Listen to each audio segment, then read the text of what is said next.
अस्सलाम वालेकुम dear students. हमने आज एक्सरसाइज 6.5 का क्वेश्चन नंबर करना है 5। ठीक है।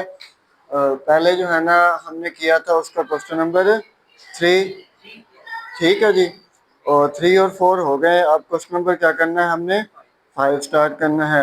अब क्वेश्चन नंबर अगर 5 में आप आए तो लिखा हुआ है कि let Q and R be the 2 points. Q और आर 2 पॉइंट्स हैं on the same bank of a canal. The point P is placed on the other bank straight on to point R. Find the width of the canal and the angle PQR in radians. तो देखें हमारे पास क्या क्या चीज दी हुई है, given क्या क्या दिया हुआ है। ये आप इसमें भी देख सकते हैं क्या दिया हुआ है। ये एक ट्राइंगल है,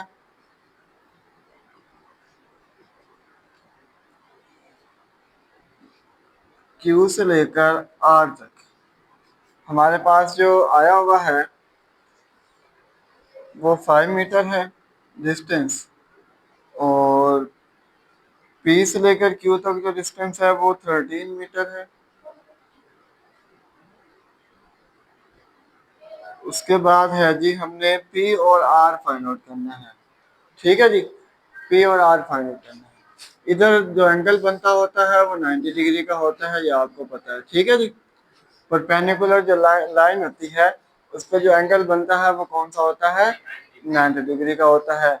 आप देखने से ही पता चल रहा है हमारे पास 2 साइड दी हुई हैं, डेफिनेटली हमने तीसरी साइड फाइंड आउट करनी है।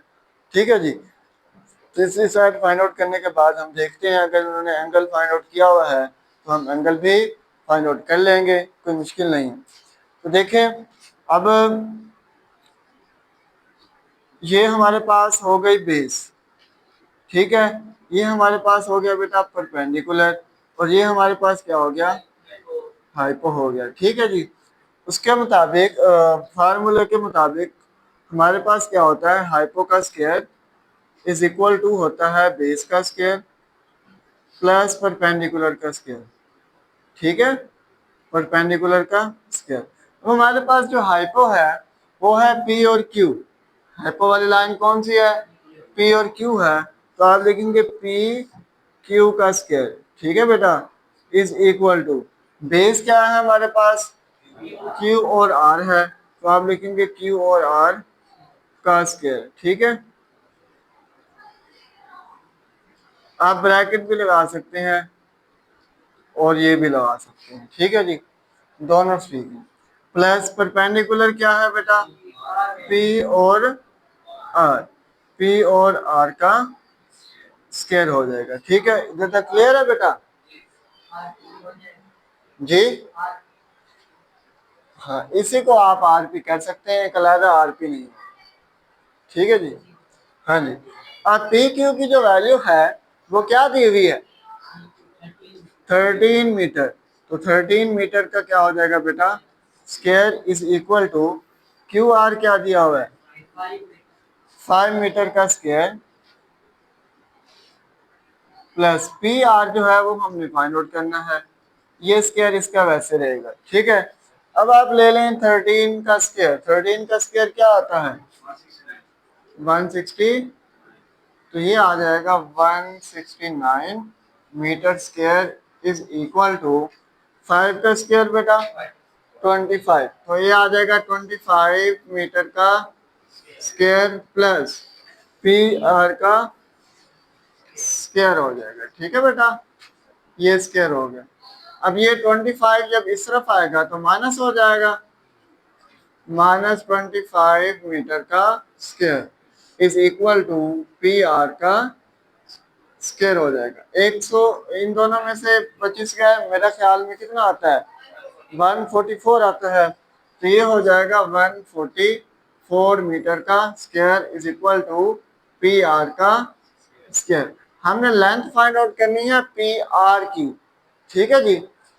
तो इधर आया हुआ है पी आर का स्क्वायर, तो हम दोनों तरफ क्या ले लेंगे, स्क्वायर रूट ले लेंगे। तो जब स्क्वायर रूट लिया तो ये स्क्वायर रूट से कैंसिल हो जाएगा। ठीक है, ये कैंसिल हो गया। इसका जो स्क्वायर रूट बनता है वो क्या बनता है, 12 मीटर इज इक्वल टू क्या हो जाएगा बेटा, पी आर हो जाएगा। ये आपकी वैल्यू आ गई कल। ठीक है बेटा।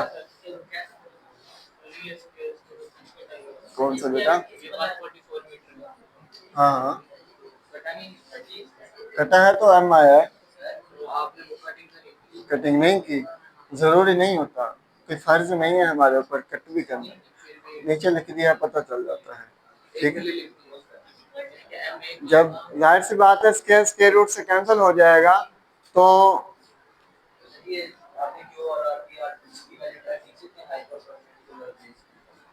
आप लिख दें, लेकिन बाद में क्या आएंगे, परपेंडिकुलर आया, परपेंडिकुलर तो फाइंड आउट नहीं करना, हमने पी और आर फाइंड आउट करना है। एंड में आपको फिर भी पी और आर लिखना पड़ेगा। पेन में ढूंढ रहा हूँ इतनी देर से,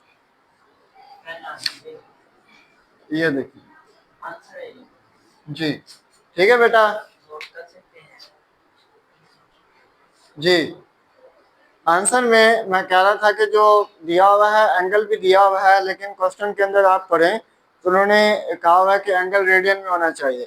ये जो आपके पास एक ट्रायंगल है, इसका एंगल सिर्फ 90 डिग्री का है, हमारे पास और कोई एंगल नहीं है। अब 90 डिग्री का एंगल आप चेंज कर लें किसमें, रेडियन में। जब रेडियन में कन्वर्ट करेंगे खुद ब खुद आंसर आ जाएगा। तो ये एंगल कन्वर्ट इनटू रेडियन, आप लिखिए एंगल इनटू रेडियन।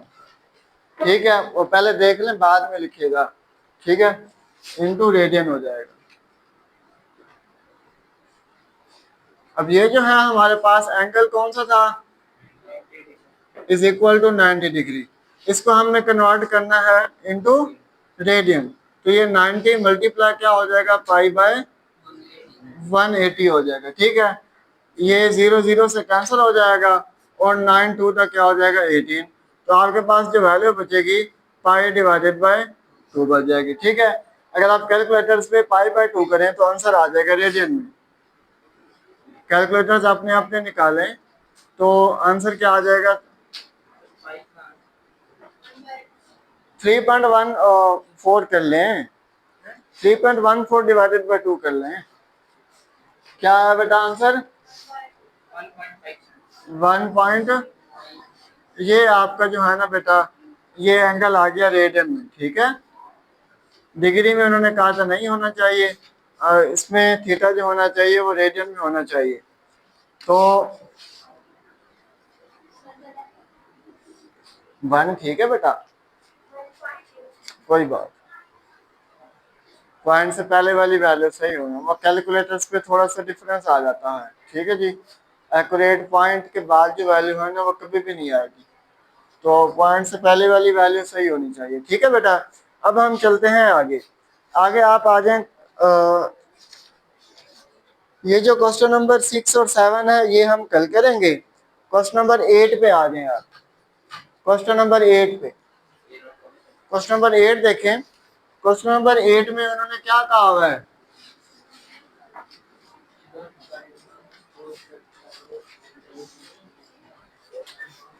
देखें उन्होंने दिया हुआ है कि the diagonals of a rectangular field, rectangular जो फील्ड है उसके जो डायगोनल्स हैं, डायगोनल्स क्या होते हैं बेटा,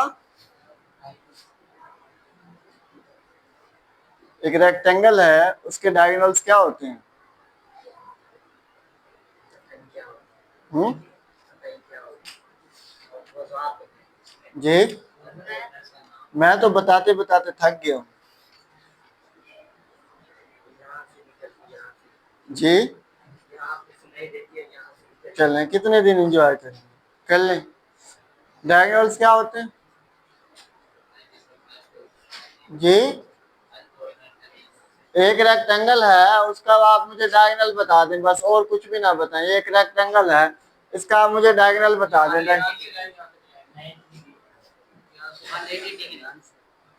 दरम्यान से क्या होगा, ये जो लाइन होगी ये हमारे पास डायगोनल होंगे। ठीक है, इधर से लेकर इधर तक जो लाइन होगी, इधर से लेकर इधर तक वो क्या होंगे, डायगोनल होंगे। तो ये भी उन्होंने बताया हुआ कि the diagonal of a triangle, sorry rectangular field A B C और D is x plus 9 metre and the sides are x plus 7 metre and x जो है वो मीटर, मतलब तीन साइडें दी हुई हैं, दो साइड गिवन है, एक्स नहीं दी हुई, एक्स हमने क्या करना है, फाइंड आउट करना है। तो उन्होंने कहा कि find the value of x, तो हम एक्स की वैल्यू क्या करेंगे, फाइंड आउट करेंगे। तो आप एक दफा देख लें डायगोनल्स।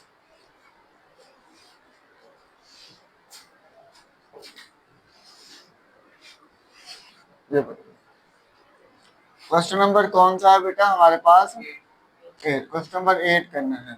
क्वेश्चन नंबर 8 में the diagonal of a rectangular field, देखें एक सिंपल सी एक रेक्टेंगल उन्होंने बनाई हुई है, ये रेक्टेंगल बना दी।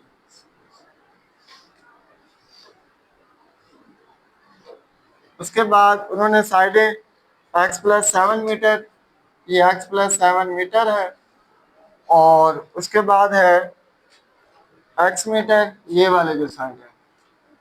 उसके बाद एक और साइड दी हुई है जो डायगोनल है, तो डायगोनल कितना दिया हुआ है बेटा, यार x+9 मीटर हो जाएगा। ठीक है बेटा, तो नाम दिए हुए हैं ए, बी, सी और डी। हमने सिर्फ फाइंड आउट क्या करना है, बी और सी। ठीक है, B C line find out करनी है हमने। तो वही फार्मूला आप लगाएंगे, तो फार्मूला क्या था, हाइपो का square is equal to base का स्क्वायर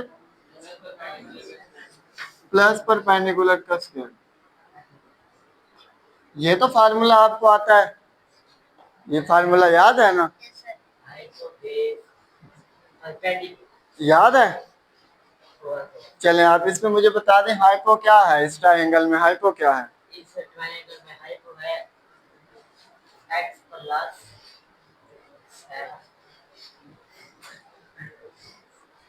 हाँ जी, x+9 जो है बेटा वो हाइपो है। ठीक है, हाइपोटेनियस। तो देखें बेटा अब हाइपो क्या है बेटा, ए सी का square is equal to base जो है हमारे पास वो क्या है, ए बी का स्क्वायर प्लस परपेंडिकुलर क्या है बेटा, बी और सी का स्क्वायर हो जाएगा। अब ए सी जो है, ए सी क्या दिया हुआ है, x+9 का square is equal to A B क्या दिया हुआ है बेटा। अभी फिलहाल आप मीटर को साइड पे रख दें, हमने अभी मीटर नहीं सोल्व करना, ठीक है, मीटर को हम एंड में सोल्व कर लेंगे। मीटर साथ रहेगा ना फिर थोड़ा मसला होगा, क्योंकि जब फार्मूला खुलेगा तो मीटर सबके साथ आएगा, जब सबके साथ आ जाएगा तो सबके साथ ऐड भी करना पड़ेगा, उसको सब्ट्रैक्ट भी करना पड़ेगा, थोड़ी बहुत गलती आ जाती है। ठीक है जी, हम लास्ट में मीटर लिख देंगे। बी सी क्या था बेटा, एक्स का स्क्वायर हो जाएगा। ठीक है बेटा, अब ये फार्मूला खोल लें, ए का स्क्वायर प्लस बी का स्क्वायर उसके बाद प्लस 2ab। ठीक फार्मूला खोला है बेटा मैंने, 81 प्लस 18x क्या है, फार्मूला आता है बेटा, सुनाएं फिर, ए प्लस बी होल, a का स्क्वायर b का स्क्वायर प्लस 2ab। तो एक इसमें से ए क्या है, इसमें से a x है, तो एक्स का स्क्वायर आ गया, बी क्या है, ऊपर कहाँ देखना है, मैंने तो ये वाला फार्मूला खोला है बेटा। अच्छा ठीक है। बी क्या है इसमें, b इसमें है 9, 9 का स्क्वायर क्या होता है, 81। उसके बाद जब प्लस 2ab आएगा, तो जब 2ab 2 को 9 से मल्टीप्लाई कराएंगे क्या आ जाएगा, 80। अब समझ आ गई। ठीक है, अब x+7 को खोल दें, ये हो जाएगा ए का स्क्वायर प्लस बी का स्क्वायर। ठीक है जी, प्लस 2ab 2 7 का 14x हो जाए, मैंने सोल्व करके लिख दिया बेटा। ठीक है, प्लस x का स्क्वायर हो जाएगा। अब हमने वो वाला x को फाइंड आउट करना है या नहीं, सबको साथ में लाना है x को। ठीक है जी, जो बचेगा हमने उसको फाइंड आउट करना है। अब x सब में साथ आ रहा है, ठीक है। अब ये आप ऐसे करें, ये वाला x और ये वाला x कितने x हो जाएंगे, ये हो जाएगा x का square plus 81 plus 18x is equal to 2x का स्क्वायर प्लस 49 प्लस 14x हो जाएगा। अब आप इसमें वैल्यू सबसे बड़ी इसमें कौन सी है, इसमें कौन सी है, नहीं बेटा, वैल्यू वो होती है इधर जो हम पढ़ेंगे ना, इधर वेरिएबल्स देखेंगे, वेरिएबल कौन से वाला बड़ा है, इधर वेरिएबल x स्क्वायर बड़ा है, इधर वेरिएबल 2x स्क्वायर बड़ा है। ठीक है जी, तो छोटे वेरिएबल को बड़े वेरिएबल के पास हम लेकर जाएंगे। हमेशा छोटी वैल्यू कहाँ जाती है, हमेशा कोई भी चीज हो छोटी हो तो वो बड़ी वैल्यू की तरफ जाती है, ठीक है। जिस तरह अगर छोटे बच्चे हों पैदा हों तो बड़े होते हैं ना, तो छोटे तो नहीं होते जाते, आहिस्ता आहिस्ता, ठीक है जी। किसी को पॉइंट आउट नहीं करना बेटा, मैं इधर मजाक नहीं कर रहा, मैं बात समझा रहा हूँ बस। ओके।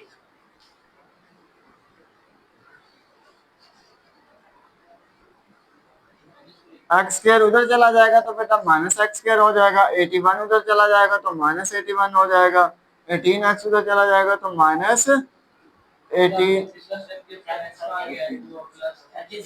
ये स्टेप हमें समझाया जी बेटा, वो जो आपने सिंपल वाला स्टेप किया उसका जो एक्स स्क्वायर था वो क्या कौन सा वाला, जो हमें फाइंड आउट करना ये एक्स स्क्र दोनों ऐड हो गए ना कहाँ ऐड हो रहा है जी, कहाँ एक्स स्क्र 2x स्क्र नहीं हो गया। और इसकी मुझे समझ नहीं आई। अच्छा जी, आपको समझाता हूँ मैं, सवाल कर लें, आपको समझाता हूँ वैल्यू को चेंज किया इसमें जी। हाँ जी, सारी वैल्यू असल में बेसिकली काम क्या किया है, ये वाली सारी वैल्यूज जो है ना मैं उस तरफ लेके गया हूँ, लेकिन जीरो उधर जो है ना ज्यादा अच्छा लगता है। वैसे जीरो इधर पहले आना था, तो जीरो पहले लिखें या बाद में लिखें, जीरो ने तो जीरो ही रहना है, ठीक है। तो इसलिए जो है ना मैंने ये जीरो उधर शिफ्ट कर दिया है। असल में ये जो सारी वैल्यू है ना वो उस तरफ गई है। अब एक्स स्क्र प्लस का था उस तरफ गया तो माइनस का एक्स स्क्र हो गया। अब 81 प्लस का था उस तरफ गया तो माइनस 81 हो गया। 18x प्लस का था उस तरफ गया तो माइनस 18x हो गया, ठीक है जी। तो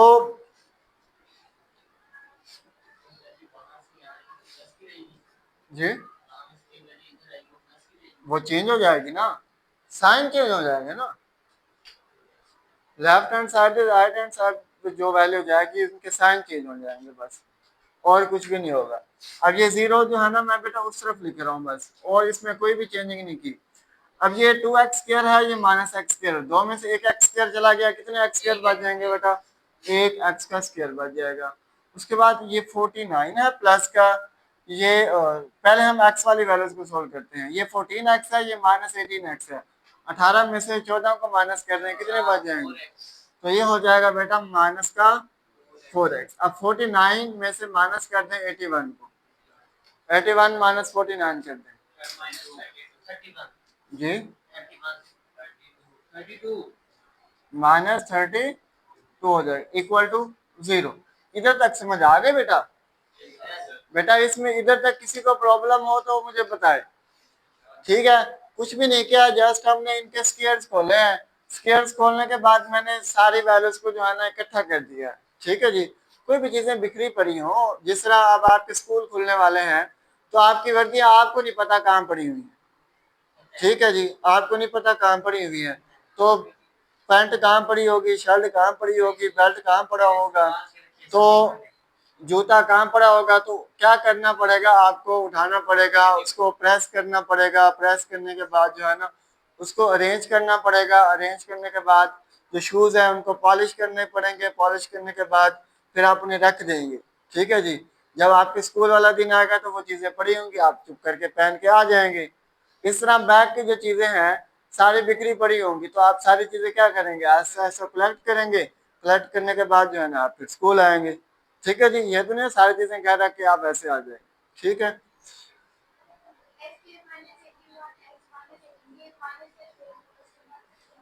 जी। जब उसे शिफ्ट किया दूसरी तरफ ले गए हैं तो फिर माइनस हो गया, ठीक है। और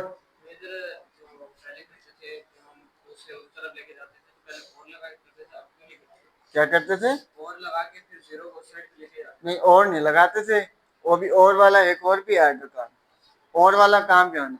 इसके मुझे आप पेयर बना के दें बेटा, इसके पेयर, इसके पेयर बनाए, x square minus 4x minus 32 के बेटा पेयर बनाए, ये तो मैं रेस कर दूं ना, ये तो हो गया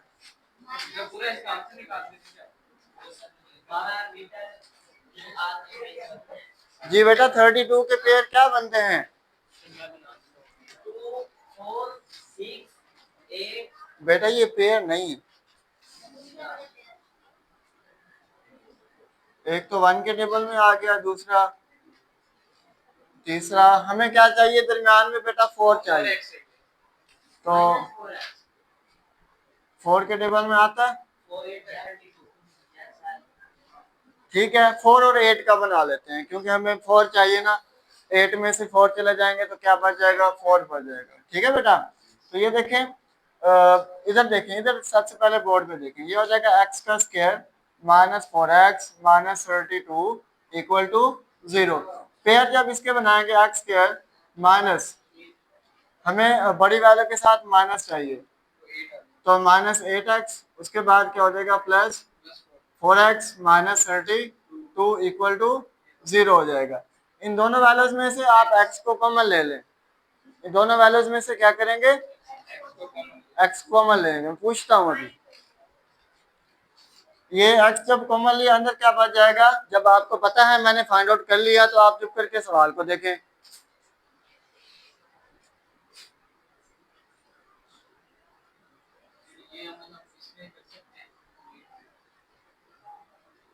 बेटा ये सवाल में शामिल है, शीट पे क्यों करेंगे,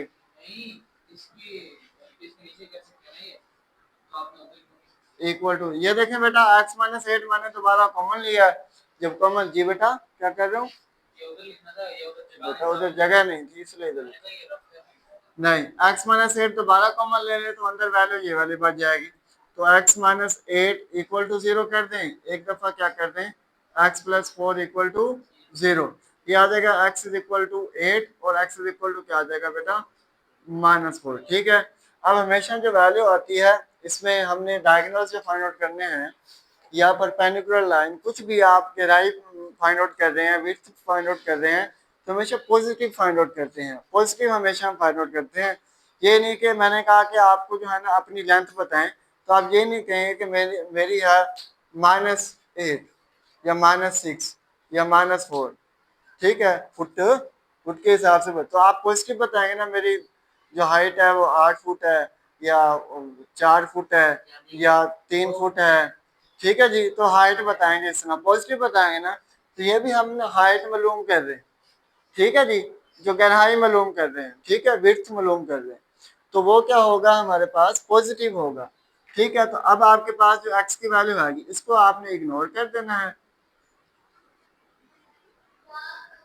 और जो वैल्यू आएगी एक्स की वो आपके पास क्या आ जाएगी, 8 आ जाएगी। ठीक है, अब जो वैल्यू एक्स की आई है वो क्या आई है, 8।